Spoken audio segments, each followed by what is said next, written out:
The data we used are sales data for houses that were sold in Tippecanoe County in year 2016. Two essential variables in this analysis are age of the houses as well as price per square foot.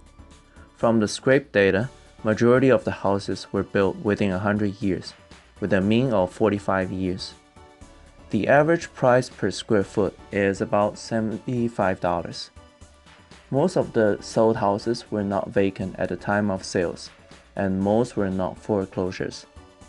The houses in our dataset have 4 different zip codes. 47901 area has the oldest house among all districts, while 47909 area has more newly built houses. In addition, houses in 47909 area were sold at a higher average price per square foot compared to the houses in other districts. As mentioned in our hypothesis, after plotting age against price per square foot, we were expecting to see a quadratic shape. To our surprise, the scatter plot did not look like this at all, and in fact, we didn't appear to have a tendency. From the graph shown in the screen, we could only identify a somewhat decreasing tendency of price per square foot as age increased.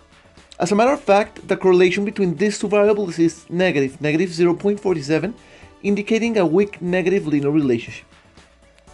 Having said this, we proceeded by running a quadratic regression model, taking the square of the independent variable, which in this case is age. The black line in the scatter plot represents the fitted model. Once again, we observed a decreasing tendency. Although the adjusted R-square turned out to be somewhat meaningful and the residuals seem to behave normally, we do not believe age is a good indicator of price.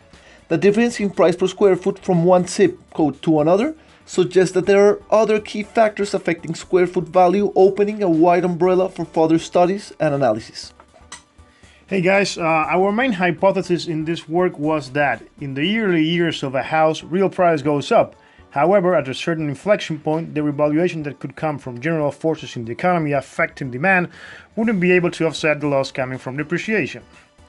We thought therefore that the real price of a property a long time was a function of its aging and a factor affecting demand. However, as we decided to control for demand using only 2016 prices, we were left with aging as a sole variable of explanation.